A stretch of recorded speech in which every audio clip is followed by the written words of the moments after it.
This episode is brought to you by Monkey Nutrition.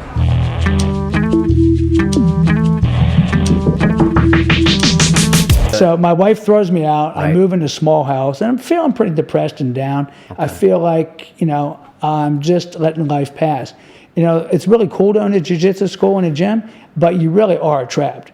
Right. You can't go anywhere. You can't do anything. So I'd always wanted to travel, and I had a Major League Baseball player approach me that had worked with me before and offered me to come out and be his own personal conditioning coach in Arizona. Okay. And one of the conditions of employment, I had always wanted to live in a camper van. I always wanted to live in an RV and just drive around. But you never had before. I never had. Okay. You couldn't do it when you own a jiu-jitsu school, Right. and you have a family and kids and all this stuff. Right. So I went out to Arizona. I worked for this guy's name was David Bell. He used to play for the Phillies and the San Francisco Giants. And those guys make a lot of money, a lot of money. They have 164 games per year, and they're all subsidized by television advertising. So there's millions of dollars in baseball, even though I find it somewhat a boring sport. It's still pretty popular. Watch cricket if you want to really have a snooze. So I moved in this van, and I worked with this guy, and then when my contract was up, he left me buy the van from him at a really good rate. And I lived in that van for almost 5 years. And this is 10 years ago, 8 years ago. It was just a converted This is in the Mercedes 2000s. work van that had been converted by Westphalia. Okay. And I lived in that van for 5 years, and I drove from East Coast to West Coast of the United States 8 times. 8 times. Completely across the U.S. Okay. All different routes, just camping This out. is throughout the 2000s, kind of the... Yeah. Okay, This gotcha. is from between 2005 and, let's say, 2010. Okay. So Donald Cerrone's fighting this weekend at a UFC event, and he drives his campers all over the place. And he's like, he hates to be in the hotels in Vegas. He just wants to be outside. He wants to be in his camper. It's a fantastic way to live. I love that gypsy nomadic. It was just so freeing, and just having your little house on wheels. Okay. And it was amazing how much stuff you can accumulate in a little van like that, All right. But once I started the seminar circuit, I found, information is worth money. Information is money. It's valuable. And I had a lot of information about training and conditioning and so forth. And when I realized that, and I started getting out on the seminar circuit on my own, what do you do with the van? You can't just leave it someplace. Right. You can't leave it in long-term parking at an airport. You can put it in storage. But what was happening was one seminar would seg into the next one, and you would have this whole string. In the beginning, I would go to a seminar, come back to the van. Okay. Fly to a seminar, get back to the van.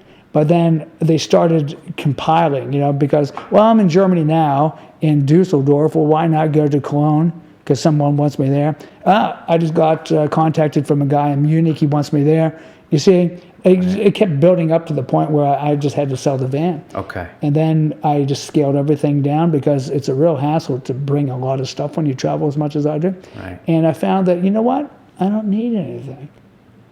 I just have one bag, 65 liters. It's not that big, It's like about that wide, about that high, and it converts into a backpack. Okay. I hate those dorky wheeled things. Right. Try going over cobblestones or walk through the snow while dragging one of those silly bags, So you carry your bag like a man. I want to feel what I own. I want to have the weight of my material possessions on my body. Okay. And if it feels too heavy, it means I have just too much crap. I just got to, divest myself and scale it down even more. Okay. Because, what do you really need in this life, You can only sit at one chair at a time.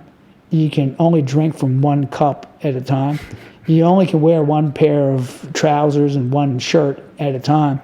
So, you need a change or two of clothes, but you don't need that much. And Right. I usually try to go to warm climates as much as possible, so I don't have to have a lot of bulky winter stuff.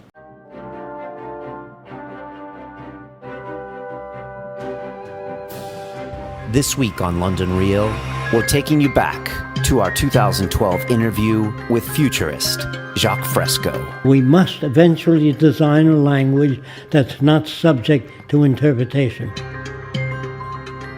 Whenever you talk to people, you think you're talking to people. It goes in their ear and comes out in relation to their background. They don't hear exactly what you say.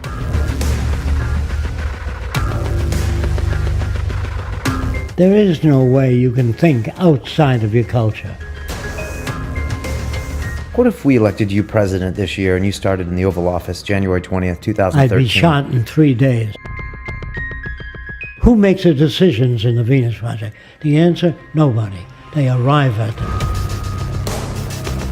We abolish all separate nations because they're all corrupt. Jacques Fresco has been designing cities of the future. What do you think of England and London? Foul, awful, no city planning. All cultures are corrupt. And the banking system, what do we do with Bank that? it gone, no money anymore. On Sunday, London Real presents Jacques Fresco, The Venus Project, Redux. Most politicians know nothing. Please don't take my word for it. Ask them.